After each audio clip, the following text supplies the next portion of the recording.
నమో వెంకటేశాయ. సీతాపతిం కమలపత్ర విశాలనేత్రం రామం కృపాకరమనంత గుణానురక్తం ఇంద్రాది సర్వసురసిద్ధ సుపూజితాంఘ్రిం నిత్యం భజేహమసునాయకమప్రమేయం. అనంత కళ్యాణ గుణములు గలవాడు, ఇంద్రాది సకల దేవతలచే స్తుతింపబడువాడు, జానకీ ప్రాణనాథుడు అయినటువంటి శ్రీరామచంద్రునికి నమస్కరిస్తూ తదభిన్న స్వరూపుడైనటువంటి ఆ శ్రీనివాసుని యొక్క దయా విశేషం చేత సమస్త మానవాళికి ధర్మ తత్పరతను సకల కార్యసిద్ధిని చేకూర్చాలన్నటువంటి సంకల్పంతో తిరుమల తిరుపతి దేవస్థానం వారు నిర్వహిస్తున్నటువంటి శ్రీమద్ రామాయణం అయోధ్యాకాండ ప్రవచన పారాయణ కార్యక్రమంలో నేటికి మనం 304వ రోజులోకి ప్రవేశించాం. ఈ కార్యక్రమంలో ముందుగా అన్నమాచార్యుల వారి సంకీర్తన అయినటువంటి వీడివో అల విజయరాఘవుడు అనేటటువంటి సంకీర్తనను శ్రీమాన్ ఎం రవిచంద్ర గారు, అన్నమాచార్య ప్రాజెక్టు కళాకారులు వారి బృందం యొక్క సహకారంతో ఆలపిస్తారు. శ్రవణం చేద్దాం. ఓం నమో వెంకటేశాయ.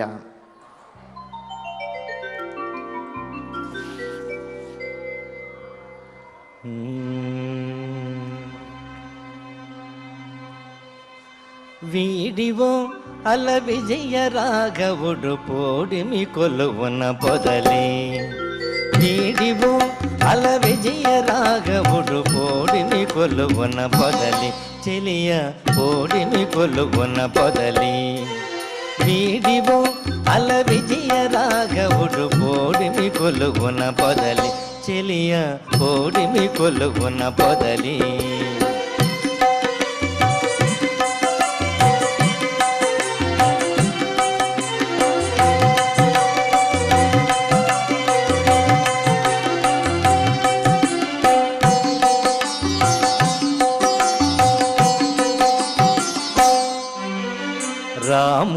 రాముడులోకాభిరాముడు, రాముడులోకాభిరాముడు, గుణదాముడసురులకు దమనుడు. రాముడులోకాభిరాముడు, గుణదాముడసురులకు దమనుడు. తామర కన్నుల దశరథ తనయుడు మోమున నవ్వి మొక్కవే చెలియ. తామర కన్నుల దశరథ తనయుడు మోమున నవ్వి మొక్కవే చెలియ. వీడివో అల విజయ రాఘవుడు పోడిమి కొలువున పొదలి. వీడివో అల విజయ రాఘవుడు పోడిమి కొలువున పొదలి. చెలియ పోడిమి కొలువున పొదలి.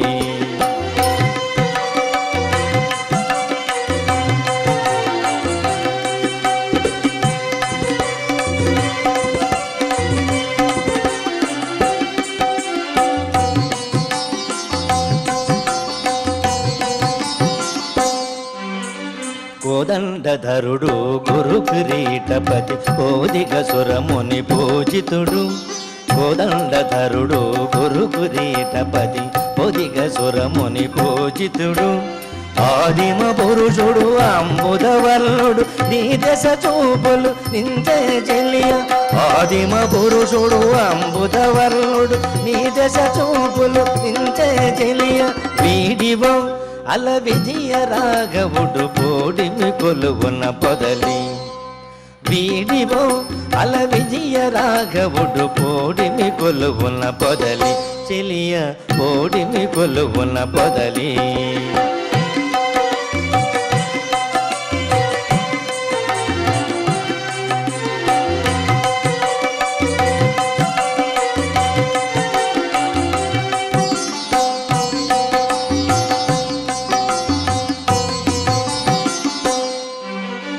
రావణాంతకుడు రాజశేఖరుడు శ్రీ వెంకటగిరి సీతాపతి. రావణాంతకుడు రాజశేఖరుడు శ్రీ వెంకటగిరి సీతాపతి. వావిలి పాటిలో వరమూర్తి తానై ఓవరి కొలువల్ల ఉన్నాడు చెలియ. వావిలి పాటిలో వరమూర్తి తానై ఓవరి కొలువల్ల ఉన్నాడు చెలియ. వీడివో అల విజయ రాఘవుడు పోడిమి కొలువున పొదలి. వీడివో అల విజయ రాఘవుడు పోడిమి కొలువున పొదలి. చెలియ పోడిమి కొలువున పొదలి. చెలియ పోడిమి పోడిమి కొలువున పొదలి, పోడిమి కొలువున పొదలి, పోడిమి కొలువున పొదలి. సంకీర్తనను ఎంతో చక్కగా శ్రవణం చేశాం.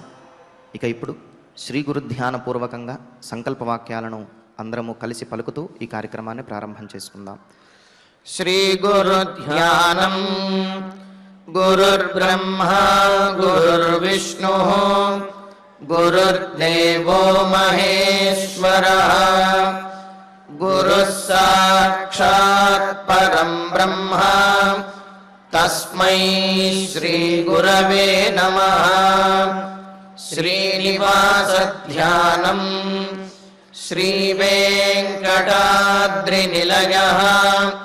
కమలాకాముకః పుమాన్.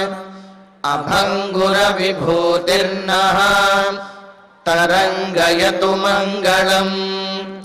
అథ సంకల్పః. శ్రీమదాదివరాహ క్షేత్రే విరాజమానస్య శ్రీ పద్మావతీ జానేః అఖిలాండకోటి బ్రహ్మాండ నాయకస్య శ్రీరామచంద్ర రూపాంతరస్య భగవతః శ్రీ వెంకటేశ్వర స్వామినః సన్నిధౌ హనుమత్ సీతా లక్ష్మణ భరత శత్రుఘ్న పరివార సమేత శ్రీరామచంద్ర పరబ్రహ్మణః పరిపూర్ణానుగ్రహేణ అస్మిన్ భువనే సమస్తాధివ్యాధీనాం నివారణార్థం భారతవర్షే విద్యా విత్త వాణిజ్య కృషి వైద్య వైజ్ఞానిక దేశరక్షణాదిరంగేషు విద్యమానానాం ఆస్తిక మహాజనానాం సర్వేషాం సకుటుంబానాం ఆయురారోగ్యైశ్వర్య సద్బుద్ధీత్యాది సర్వశుభఫలప్రాప్త్యర్థం ధర్మాచరణద్వారా శ్రీరామరాజ్యస్య పునర్వ్యవస్థాపనార్థం ఉద్యోగార్థినాం సముచితోద్యోగప్రాప్త్యర్థం దంపతీనాం అనుకూల దాంపత్య సిద్ధ్యర్థం సంతానస్య పితృవాక్య పరిపాలనానుకూల బుద్ధి ప్రచోదనార్థం సకల కార్య సిద్ధ్యర్థం గో సంరక్షణార్థం చ శ్రీమద్వాల్మీకి రామాయణే అయోధ్యాకాండే యథాశక్తి శ్లోక వ్యాఖ్యాన పురస్సరం 34 సర్గ శ్లోక పారాయణం తథా శ్రీ ధన్వంతరి మంత్ర పారాయణం చ అన్యోన్య సాహాయ్యేన ఆచార్య ముఖేన కరిష్యామహే. శ్రీ వాల్మీకి ప్రార్థనా. కూజంతం రామ రామేతి మధురం మధురాక్షరం ఆరుహ్య కవితా శాఖాం వందే వాల్మీకి కోకిలం. శ్రీ ఆంజనేయ ప్రార్థనా. మనోజవం మారుతతుల్యవేగం జితేంద్రియం బుద్ధిమతాం వరిష్టం వాతాత్మజం వానరయూధముఖ్యం శ్రీరామదూతం శిరసా నమామి. శ్రీరామాయణ ప్రార్థనా. వాల్మీకి గిరి సంభూత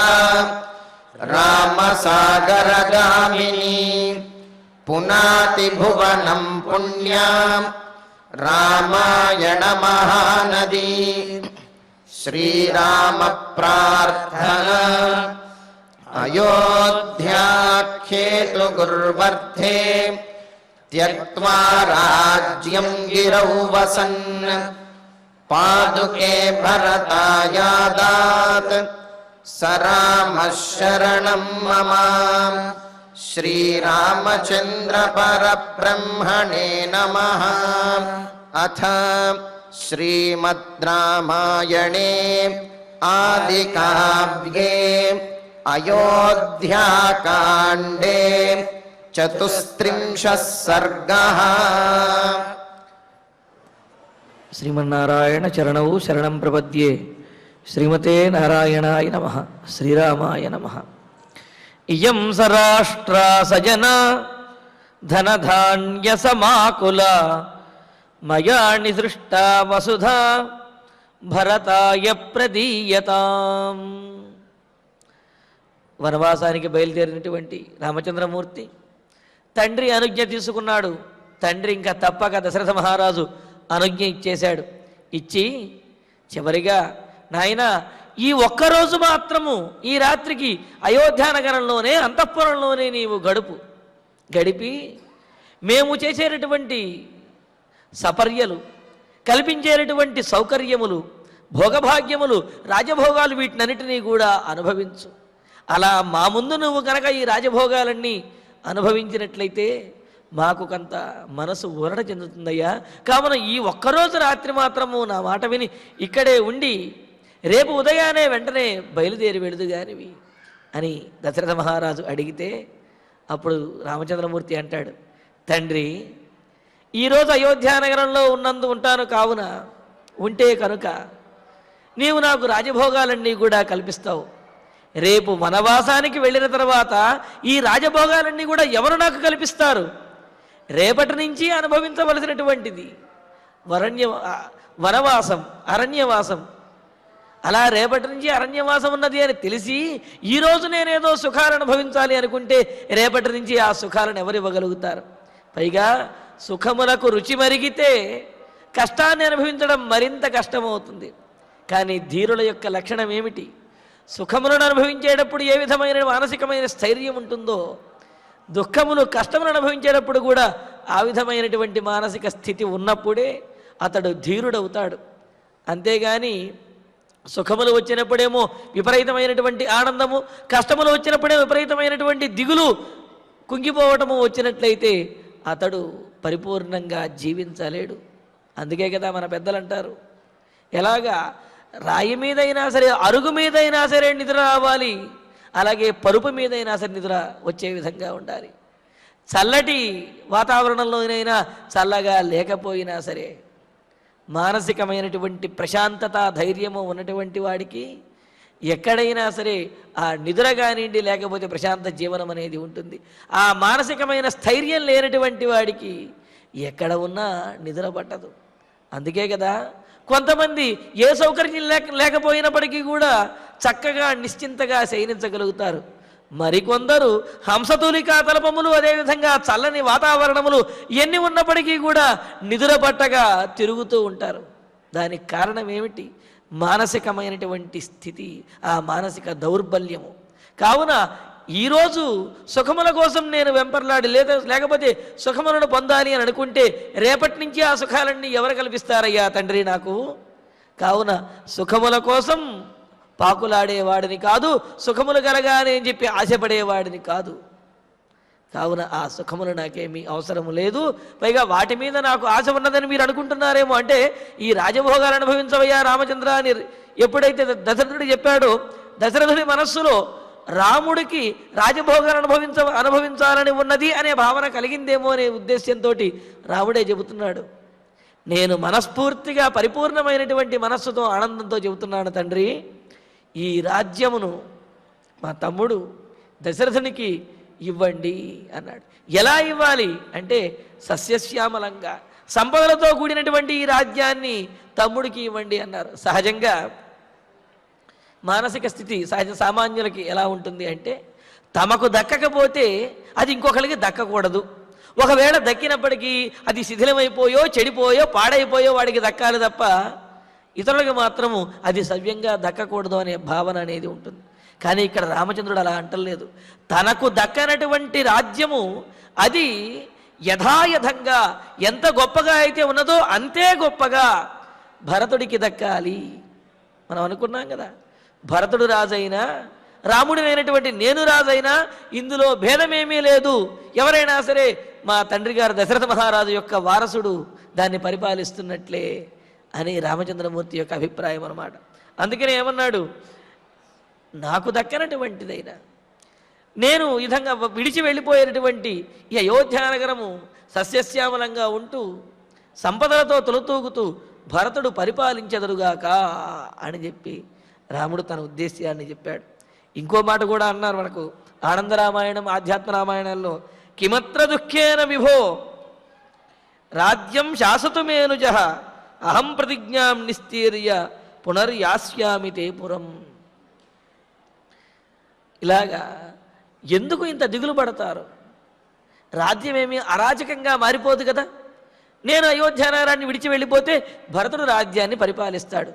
ముఖ్యంగా రాజు ఆలోచించవలసింది కొడుకుల గురించో బంధువుల గురించో కాదు, రాజ్యం గురించి ఆలోచించాలి. అలా ఆలోచించినట్లయితే నేను అయోధ్యానగరాన్ని విడిచి వెళ్ళిపోయినా అరణ్యవాసానికి వెళ్ళినా భరతుడు రాజుగా ఉండి ఈ రాజ్యాన్ని చక్కగా పరిపాలిస్తాడు. అరణ్యవాసం పూర్తయిన తర్వాత మరలా నేను అయోధ్యానగరానికి వస్తాను. దీని గురించి ఇంతగా దుఃఖపడవలసినటువంటి అవసరం ఏమున్నది? కావున మీరు ఏమాత్రము దిగులు పడవద్దు అని అంటాడు.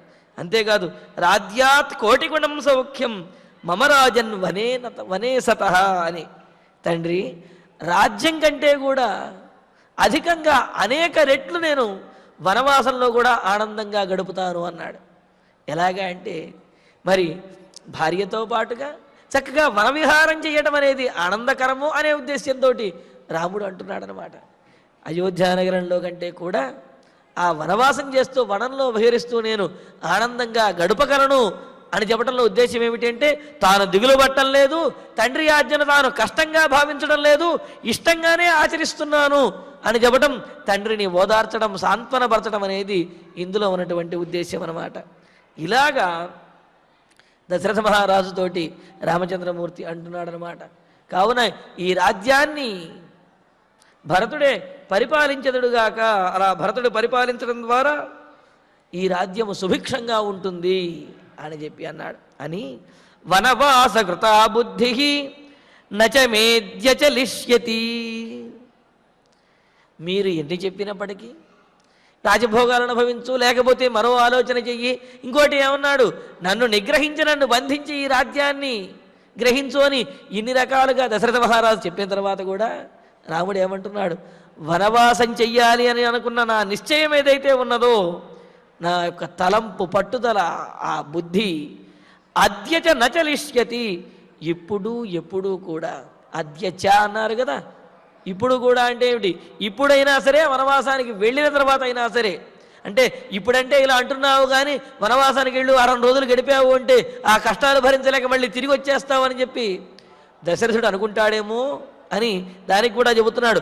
అద్యచ, ఈరోజు, తర్వాత భవిష్యత్తులోనైనా సరే నేను ఈ వనవాసం చేయదలుచుకున్నటువంటి ఈ నిశ్చయం ఏదైతే ఉన్నదో, ఈ బుద్ధి ఏదైతే ఉన్నదో, నిర్ణయం, ఇందులో ఎటువంటి మార్పు అనేది లేదు.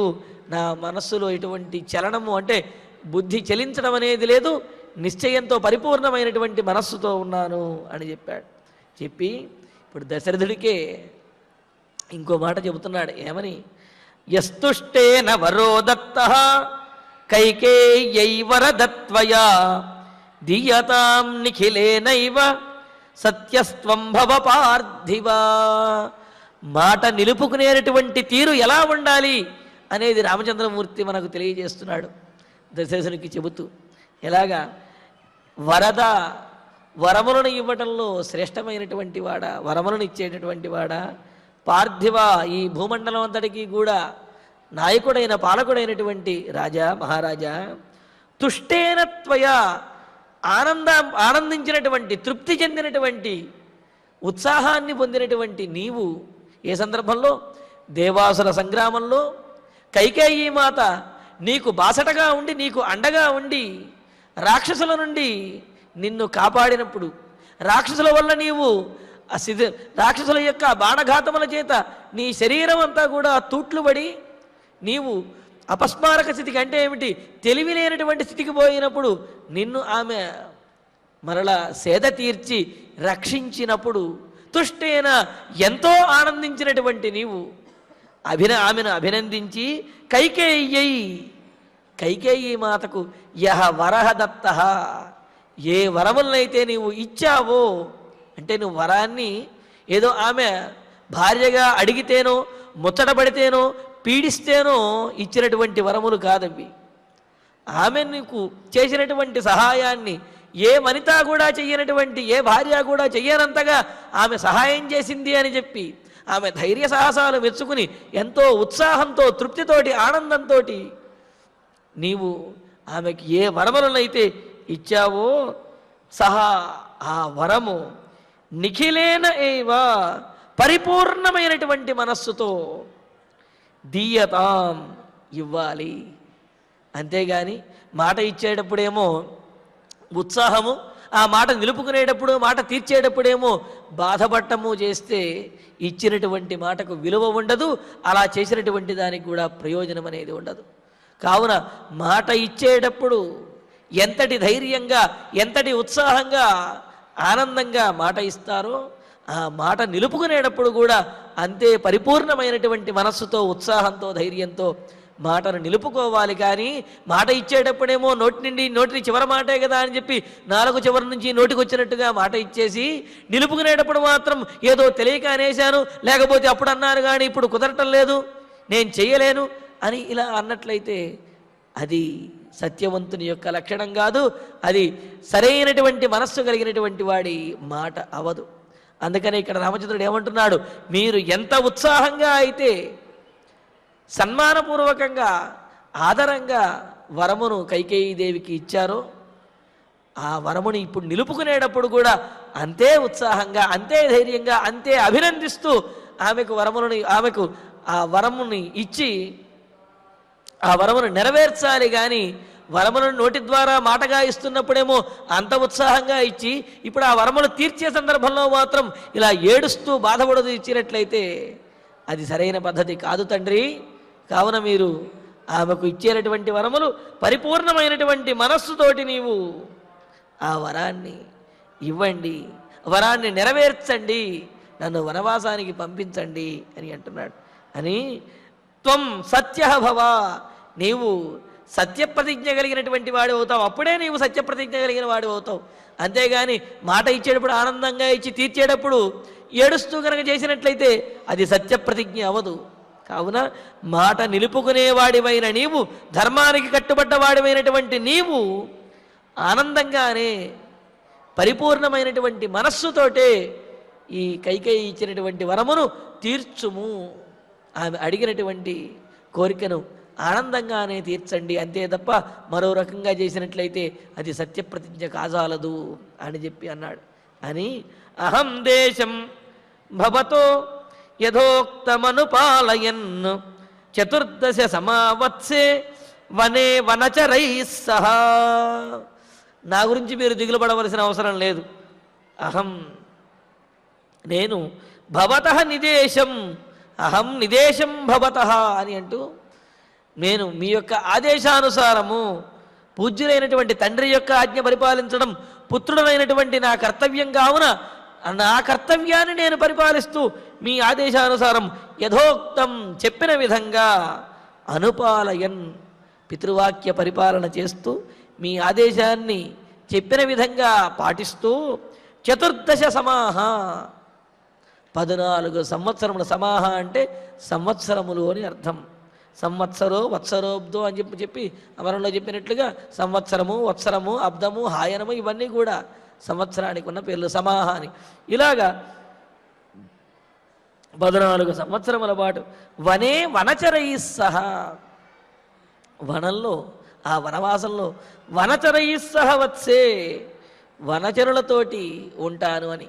ఇక్కడ వనచరులతో అని చెప్పటం అనేది శ్లేష. ఏమిటి అంటే వనంలో ఉండేటటువంటి మునులందరితోటి కూడా గడుపుతాను అని చెప్పటం ఒక ఉద్దేశ్యము అయితే, మరి అంతే కదా, దండకారణ్యంలో ప్రవేశించిన తర్వాత మునులందరూ కూడా రామచంద్రమూర్తి దగ్గరికి వచ్చి మేము ఇక్కడ చేసుకుంటున్నటువంటి తపస్సులకి రాక్షసులందరూ భగ్నం చేస్తున్నారు, భంగపరుస్తున్నారు అని చెబితే, మరి ఆ రాక్షసులందరినీ కూడా విరాధుడు మొదలైనటువంటి వారందరినీ కూడా 14,000 మంది రాక్షసులందరినీ వధించి ఆ మునులందరితో కూడా కాలం గడిపాడు కదా. వనచరై సహా మునులందరితోటి కూడా చక్కగా అక్కడ వనవాసంలో కాలం గడుపుతాను అని. మరి ఆ తర్వాత వనచరై సహా, వనచరములు అంటే వానరములు అనే అర్థం కూడా ఉన్నదన్నమాట. మరి సరస్వతీదేవి ఇలా పలికిస్తుంది మరి ఆ సందర్భంలో, వనచరై సహా వానరములతోటి కూడా గడపగలను అని ఇక్కడ చెబుతున్నాడు అనమాట. అలాగా వనే 14 సంవత్సరముల పాటు చక్కగా సుఖంగా నేను వనంలో మునిజనములతోటి, అదేవిధంగా ఆ వనములో ఉండే జీవులతోటి వానరములతోటి కూడా గడపగలను. గడిపి నేను మరలా తిరిగి వస్తాను తండ్రి, మీరు దిగులు పడవద్దు, కైకేయి మాతకు ఇచ్చినటువంటి వరములను ఆనందంగా నెరవేర్చండి అని మా విమర్శో వసుమతి భరతాయ ప్రదీయతాం నహి మే కాంక్షితం రాజ్యం సుఖమాత్మని వా ప్రియం. ఆ తర్వాత శ్లోకంలో కూడా కలిపి అన్వయం చెప్పుకోవాలి. యథా నిదేశం కర్తుం వై తవైవ రఘునందన. కైకేయి చేత మోసగించబడ్డాను అని అభిప్రాయము, లేకపోతే నేను నా పెద్ద కుమారుడైనటువంటి రాముడికి ద్రోహం చేశాను అనే అభిప్రాయము, ఇటువంటి అభిప్రాయములేవి కూడా మీ మనస్సులో వద్దు. కైకేయికి వరమును ఇచ్చాను, ఆమె వరములను తీసుకోవడానికి ఆమె యోగ్యురాలు, ఆమెకు ఇచ్చినటువంటి వరములను నిలుపుకోవాల్సింది బాధ్యత అని ధర్మాన్ని అనుసరించి మీరు ఆమెకు వరములను ఇవ్వండి. అలాగే ఆ వరములను నిలుపుకోవడానికి నా సొత్తు అయినటువంటి నా పెద్ద కుమారుడైనటువంటి నా కుమారుణ్ణి నేను వనవాసానికి పంపిస్తున్నాను. కావున రాముడు వనవాసానికి వెళుతున్నాడు అంటే అదేదో వేరేవాడు అనే భావన మీకు అవసరం లేదు. ఎందుకు అంటే ఆత్మ వై పుత్రనామాసి అని అన్నారు. తండ్రికి కొడుకు భేదం అనేది లేదు, తండ్రే కొడుకు కొడుకే తండ్రి అని చెప్పి వేదం కూడా చెబుతున్నది. కావున తండ్రి, మీరు మీ మాట నిలుపుకోవటం కోసం మీ ఆత్మనైనటువంటి నన్ను పంపిస్తున్నారు, కావున మీరు నాకేమీ ద్రోహం చేసినట్టు కాదు. కావున కైకేయి చేత మోసగించబడ్డాను, రాముడిని మోసం చేశాను అనేటటువంటి భావన మీరు విడిచిపెట్టేయండి. పైగా నన్ను నిగ్రహించైనా అంటే నన్ను బంధించైనా సరే ఈ రాజ్యాన్ని గ్రహించవయ్యా రామచంద్ర అని చెప్పి దశరథుడు అన్నాడు కదా, దానికి కూడా సమాధానం చెబుతూ రఘునందన, రఘువంశానికి ఆనందాన్ని కలగజేసే దశరథ మహారాజా, ఇంకా విమర్శ మా, నా విషయంలో మీరు ఆలోచించవలసినటువంటి అవసరం లేదు. రాముడికి ఆ సుఖాన్ని కలగజేయాలా, రాముడిని ఈ విధంగా మోసం చేశానా, అధర్మం చేస్తున్నానా అనే ఇటువంటి ఆలోచనలేవి కూడా అవసరం లేదు. మా భూత్ వద్దు. వసుమతి భరతాయ ప్రదీయతాం, ఈ రాజ్యాన్ని ఆనందంగా నేనే చెబుతున్నాను కదా, ఈ రాజ్యాన్ని ఆనందంగా భరతునికి ఇవ్వండి. ఆత్మని సుఖం వా ప్రియం వా రాజ్యం వే నచకాంక్షితం. నా మనసులో ఇప్పుడు సుఖాలు పొందాలని కానీ, రాజ్యాన్ని పొందాలి అని కానీ, ప్రియమైనటువంటి వాటిని పొందాలి అని కానీ నా మనస్సులో ఏమాత్రము ఆశ అనేది ఇప్పుడు లేదు. నా మనస్సులో ఉన్నటువంటి ఒకే ఒక్క ప్రియము, ఇష్టమైనది ఒకటి ఉన్నది. ఏమిటి అంటే మీ మాట నెరవేర్చటము, పితృవాక్య పరిపాలన, మీ మాటను నేను పాటించటము. కావున నేను కూడా నాకు ఇష్టమైనదే చేస్తున్నాను. చూడండి, ఇక్కడ ఇష్టమైనటువంటి పని కష్టమైనదైనప్పటికీ కూడా మనసు బాధపడదు. అంతే కదా, పిల్లల్ని ఓ 2-3 గంటలు ఆడుకోమని చెబితే వాళ్ళు ఆ మైదానంలో కింద పడి దొల్లుతున్నా, మోకాళ్ళు మోచేతులు దూకపోతున్నా సరే వాళ్ళు ఆనందంగానే ఆడుకుంటారు. ఎందుకని? వాళ్లకు ఆ పని చేయడం అనేది ఇష్టం కావున అందులో ఇబ్బందులు ఉన్నప్పటికీ కూడా ఆనందంగానే ఉంటారు. ఆ పని చేసి వచ్చిన తర్వాత కూడా, అంటే ఆట ఆడుకుని వచ్చిన తర్వాత కూడా వాళ్ళు తల్లిదండ్రులతోటి నేను అలా ఆడాను, ఇలా ఆడాను, అక్కడ పడిపోయినా లెక్క చేయలేదు అని ఇలా గొప్పలు చెప్పుకుంటారు. అదే ఇంట్లో ఏమైనా ఇష్టం లేనటువంటి చిన్న పని చెబితే అబ్బా లేవలేను, నువ్వు చేసుకోలేవా అంటారు. అంటే ఏమిటి? చేసేటటువంటి పని మీద ఉన్నటువంటి మానసికమైన ఆనుకూల్యం ఏదైతే ఉన్నదో అది ఆ పనిలో ఉన్నటువంటి కష్టాన్ని ఏమాత్రమో లెక్క చెయ్యనివ్వదు. దాన్ని కూడా, ఆ కష్టాన్ని కూడా సుఖంగానే ఆనందంగానే ఆస్వాదించేటటువంటి బుద్ధిని ఇస్తుంది. అందుకనే ఇక్కడ రామచంద్రమూర్తి ఏమంటున్నాడు, ఈ రాజ్యాన్ని భరతుడికి ఆనందంగా ఇచ్చేయండి, వనవాసాన్ని నేను కూడా ఆనందంగానే చేస్తాను అంటున్నాడు. ఈ రాజ్యంలో సుఖాన్ని పొందాలనో, రాజ్యాన్ని పొందాలనో, ఏదో ప్రేమలను పొందాలనో ఇటువంటి ఆలోచన ఏమీ లేదు. నా మనస్సులో కూడా ఆనందంగా చేయాలనుకున్న పని పితృవాక్య పరిపాలన, మా తండ్రి గారి మాట నెరవేర్చడము, తండ్రి మాట కోసం వనవాసం చేయడం ఏదైతే ఉందో అదే నేను పరిపూర్ణమైన మనస్సుతో ఆనందంతో చేస్తాను.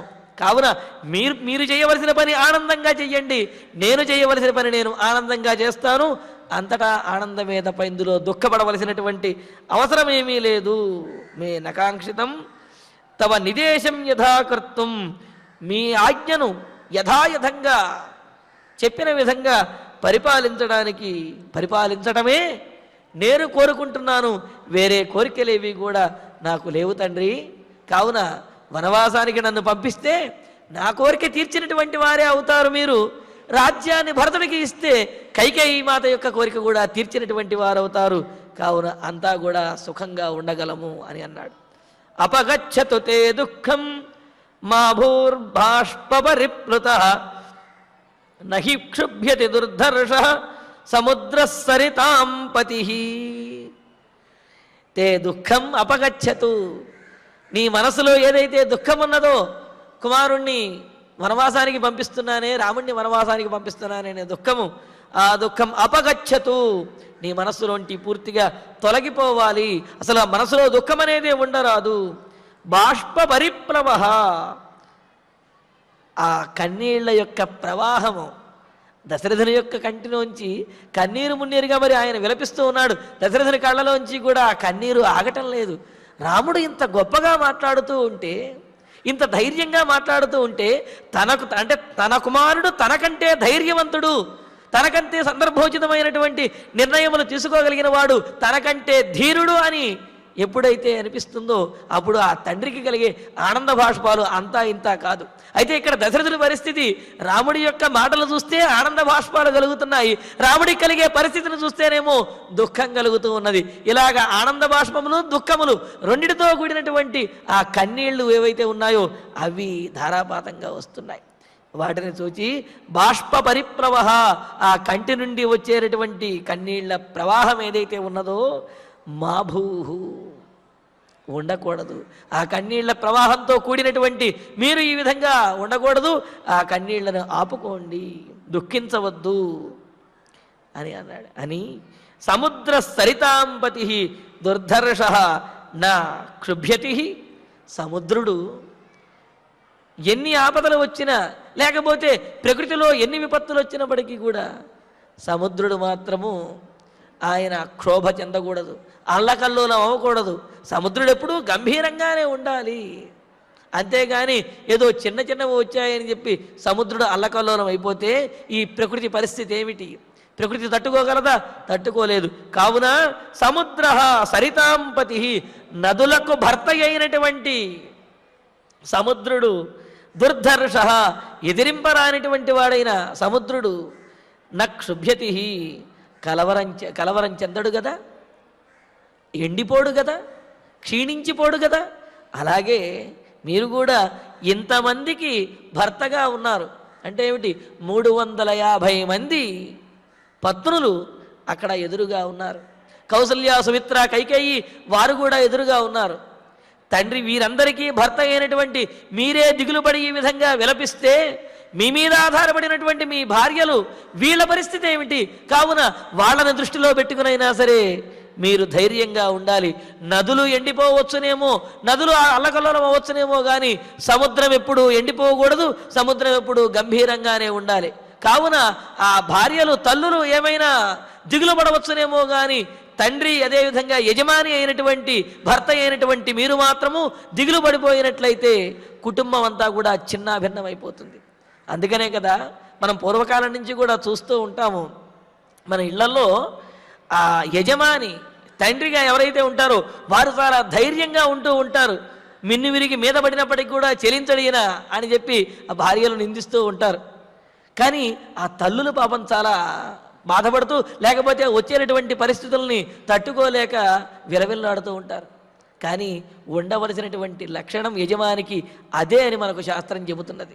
ఏదైనా ఆపత్కర పరిస్థితి వచ్చినప్పుడు కుటుంబమును ఓదార్చేటటువంటి స్థితిలో, తన భార్యను ఓదార్చే స్థితిలో ఆ యజమాని, ఆ భర్త, ఆ తండ్రి ఉండాలి. కానీ ఆయనే దిగులు పడిపోతే, ఆయనే బెంబేలెత్తిపోతే, దీనమైనటువంటి స్థితి పొందితే కనుక, ఆధారంగా ఉండవలసినటువంటి వాడే దీనమైన స్థితిని పొందితే మరి వారి మీద ఆధారపడినటువంటి వారి యొక్క స్థితి ఏమిటి?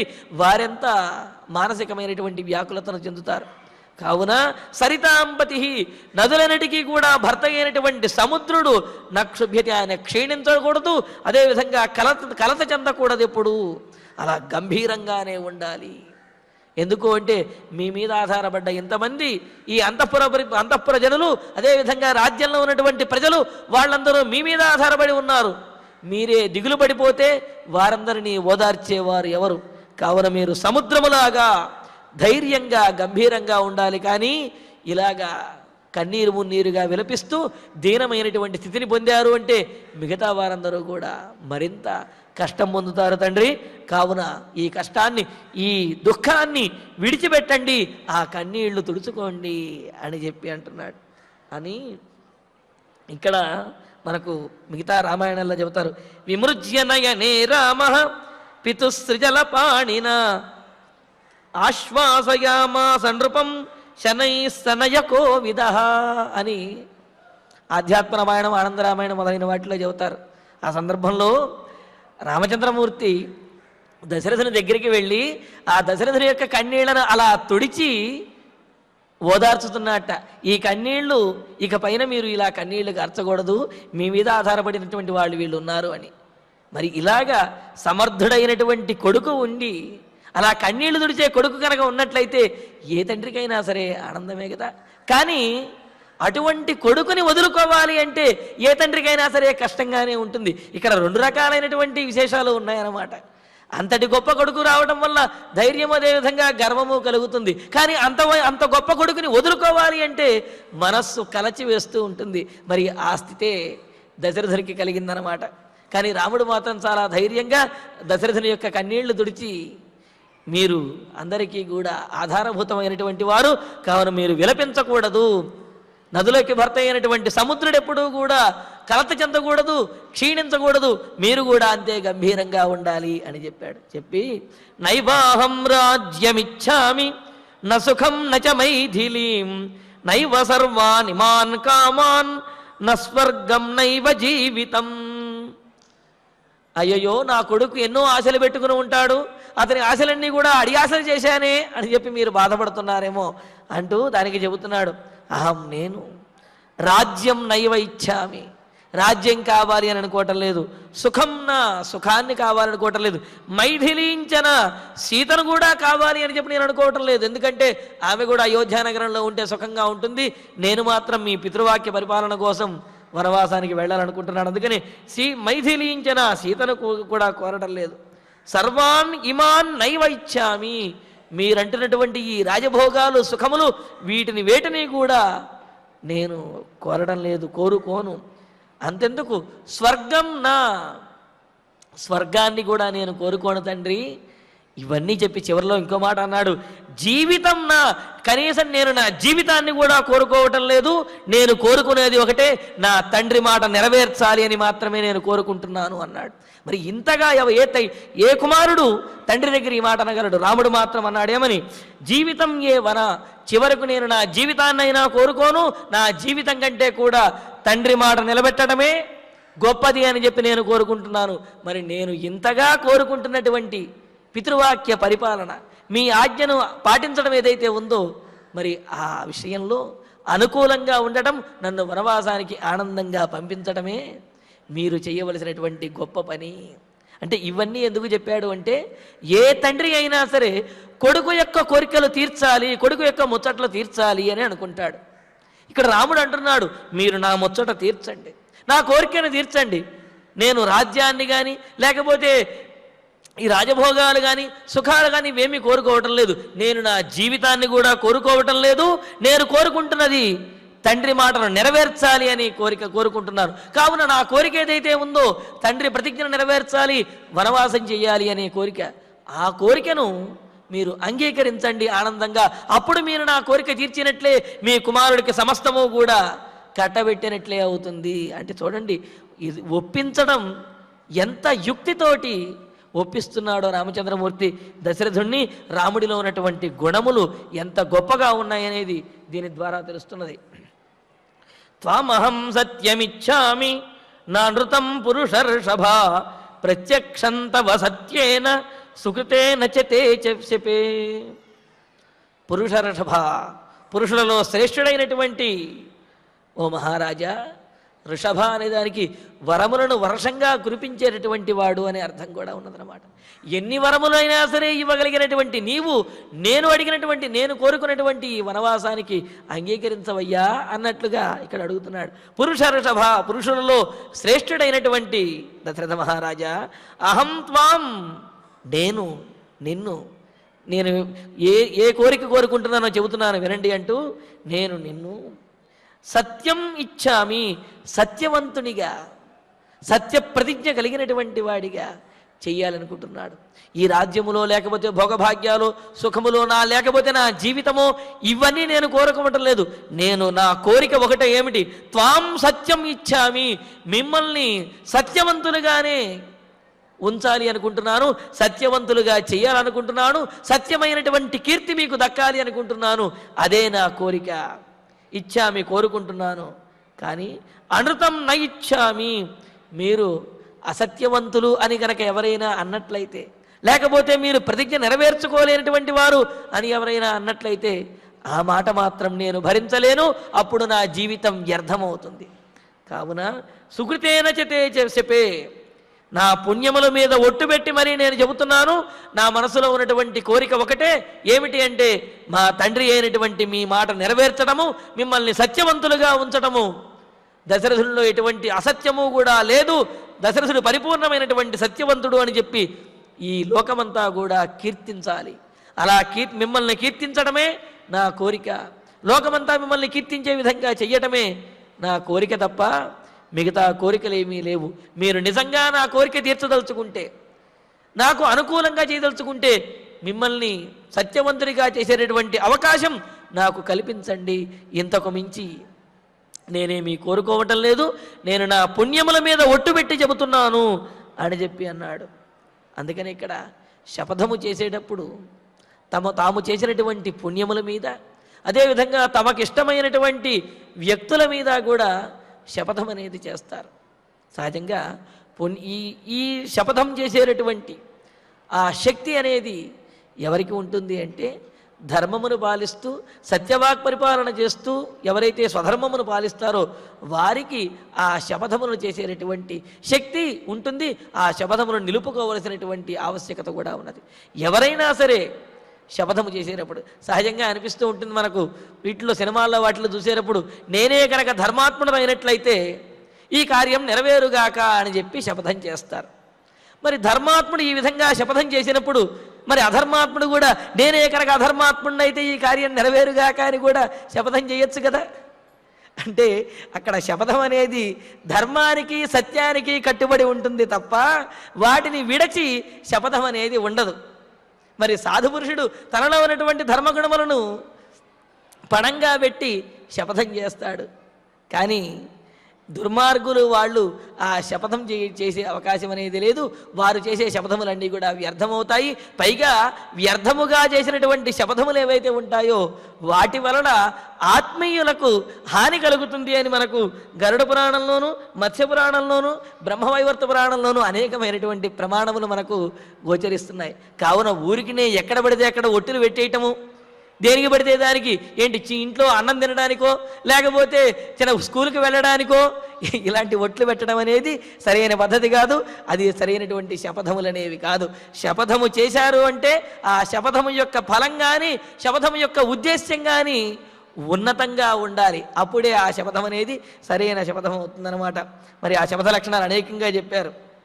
ఇక్కడ రామచంద్రమూర్తి అంటున్నాడు, నేను చేసినటువంటి పుణ్యములన్నిటి మీద కూడా ఒట్టు పెట్టి చెబుతున్నాను, మీ మాట నెరవేర్చటము తప్ప, మిమ్మల్ని సత్యవంతులుగా చేయడం తప్ప వేరే కోరిక అనేదే లేదు అన్నారు.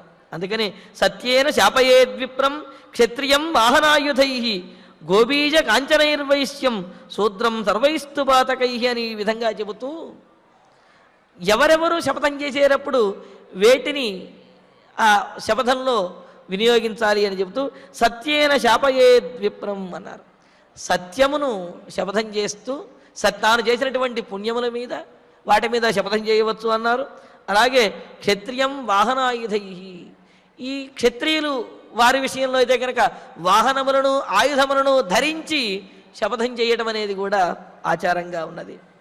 అలాగే వైశ్యులు గోబీజాంగులు గోవులను కానీ లేకపోతే ధాన్యములను కానీ ధరించి వాటిని తాకి శపథములను చేయవచ్చును అని, మిగతా వారు వీటన్నింటినీ కూడా తాకి శపథం చేయవచ్చును అని చెప్పి ఇలా శపథం చేసేటటువంటి స్థితిని కూడా చెప్పారు, బృహస్పతి చెప్పినటువంటి మాట. అలాగే శపథం చేసేటప్పుడు శుచి అయినటువంటి మనస్సుతో శుచి అయినటువంటి శరీరంతో ఆ ప్రతిజ్ఞను చెయ్యాలి. ప్రతిజ్ఞ చేసేటప్పుడు ఆలోచించుకుని చెయ్యాలి తప్ప ఆవేశపూరితంగా ప్రతిజ్ఞ అనేది చెయ్యకూడదు అని ఇలాగ అనేకమైనటువంటి లక్షణాలు చెప్పారు. పైగా నవృధా శపథం కుర్యాత్ స్వల్పేప్యర్థే నరో బుధ, చిన్న చిన్న విషయాలలో శపథం అనేది చేయకూడదు, ఒట్టు పెట్టకూడదు. వృధాహి శపథం కుర్వన్ ప్రేత్య చేహతనశ్యది, ఊరికినే చిన్న చిన్న విషయాలకు కనుక శపథాలు చెబితే ఒట్లు పెట్టినట్టయితే కనుక ఈ లోకంలోనూ పరలోకంలో కూడా ప్రతికూలమైనటువంటి పరిస్థితులను ఎదుర్కోవలసి వస్తుంది అని చెప్పి అన్నారు. వృధాతు శపథం కృత్వా కీటస్య వధ సంయుతం అని అన్నారు. ఊరికినే గనక శపథాలు చేసినట్లయితే కీటకాలుగా పుడతారు, ఆ కీటకములను అనుభవించేటటువంటి కష్టములను అనుభవించవలసి వస్తుంది అని కూడా తెలియజేస్తున్నారు. ఇలాగా శపథము అంటే ఊరికినే నాలుగు చివరి నుంచి వచ్చేటటువంటి మాట కాదు, అది పరిపూర్ణమైనటువంటి మనస్సుతో తాను ఆచరించదలుచుకున్నటువంటి దాని మీద ఉన్న చిత్తశుద్ధితోటి శపథం అనేది చేయాలి అన్నారు. అటువంటి చిత్తశుద్ధితోటే రామచంద్రమూర్తి శపథం చేసి మరీ చెబుతున్నాడు, తండ్రి నేను చేసినటువంటి సుకృతైన పుణ్యముల మీద ఒట్టు పెట్టి మరీ చెబుతున్నాను, మిమ్మల్ని సత్యవంతునిగా చెయ్యటమే, సత్యవంతునిగా ఉంచటమే, సత్య ప్రతిజ్ఞుడిగా లోకమంతా కీర్తించే విధంగా చేయటమే నా యొక్క కోరిక, అంతకు మించినటువంటి వేరే కోరిక ఏమీ కూడా నాకు లేదు. కావున నన్ను వనవాసానికి ఆనందంగా పంపించవయ్యా తండ్రి దశరథ మహారాజా అని రామచంద్రమూర్తి ఈ విధంగా దశరథునితోటి ప్రార్థించాడు. మరి దశరథుడు ఏ విధంగా స్పందించి అనుకూలంగా పంపిస్తున్నాడు, మిగతా వారు ఏం మాట్లాడారనే విశేషాలని తర్వాతి ప్రవచనంలో తెలుసుకుందాము. ఇక ఇప్పుడు ఆచార్యులు వారి ద్వారా శ్లోకాలను పారాయణ చేసుకుందాము. ఇయం సరాష్ట్రా సజనా ధనధాన్య సమాకులా ధనధాన్య సమాకులా మయా విసృష్టా వసుధా భరతాయ ప్రదీయతా వనవాసకృతా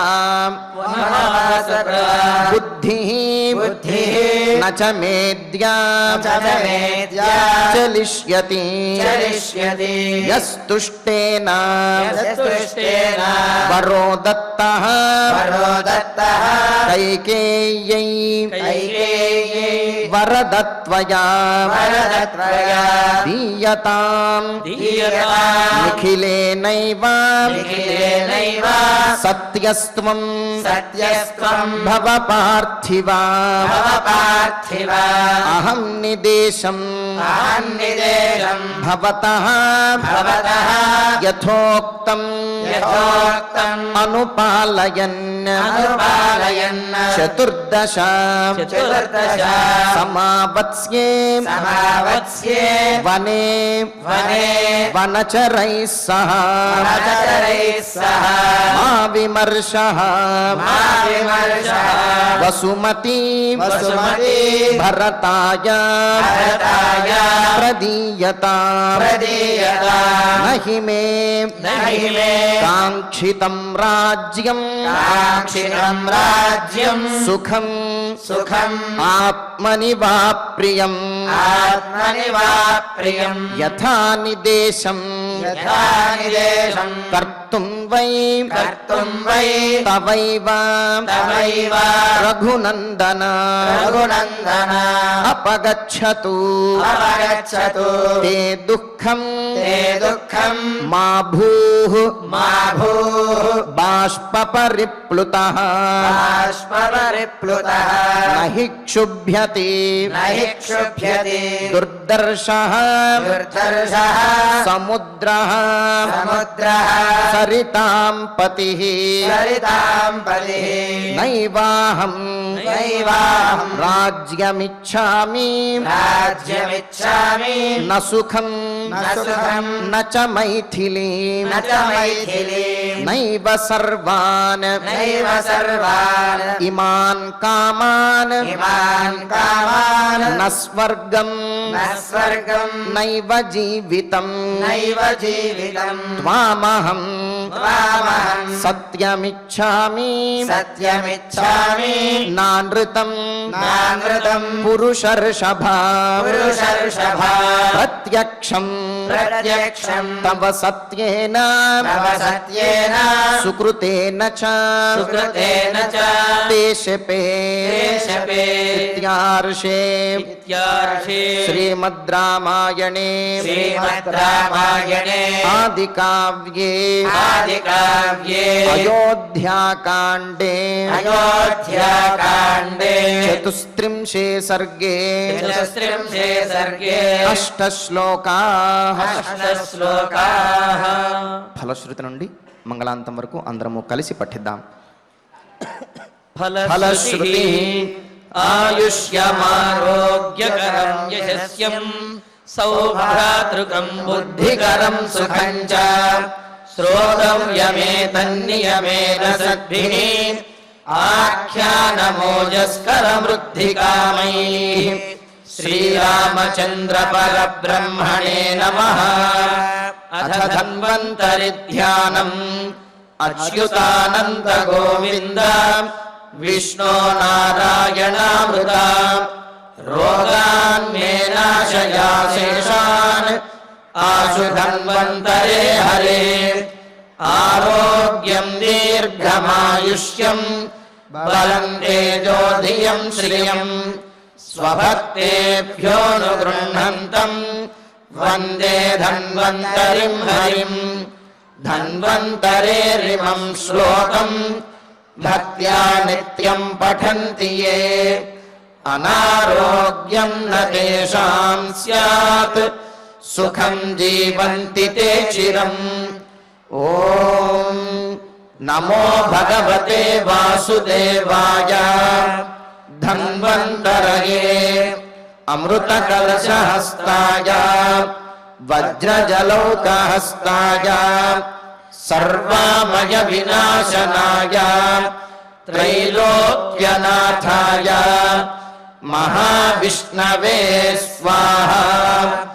ఓం వాసుదేవాయ విద్మహే సుధాహస్తాయ ధీమహి తన్నో ధన్వంతరి ప్రచోదయాత్. అథ నవగ్రహ ప్రార్థనా. ఆరోగ్యం పద్మబంధుర్వితరతు నితరాం సంపదం శీతరశ్మి. భూలాభం భూమిపుత్రః సకల గుణయుతాం వాగ్విభూతిం చ సౌమ్యః. సౌభాగ్యం దేవమంత్రీ రిపుభయశమనం భార్గవః. శౌర్యమార్కిః దీర్ఘాయుః సైన్హికేయః. విపులతరయశః కేతుః ఆచంద్రతారం.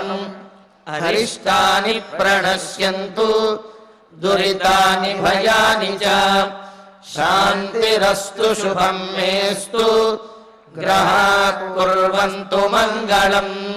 అథ క్షమా ప్రార్థనా యదక్షరపదభ్రష్టం మాత్రాహీనం చ యద్భవేత్ తత్సర్వం క్షమ్యతాం దేవా నారాయణ నమోస్తుతే. అథ భగవత్సమర్పణం కాయేన వాచా మనసేంద్రియైర్వా బుద్ధ్యాత్మనా వా ప్రకృతే స్వభావాత్ కరోమి యద్యత్ సకలం పరస్మై నారాయణాయేతి సమర్పయామి. అథ మంగళం శ్రియః కాంతాయ కళ్యాణ నిధయే నిధయేర్థినాం శ్రీవేంకటనివాసాయ శ్రీనివాసాయ మంగళం.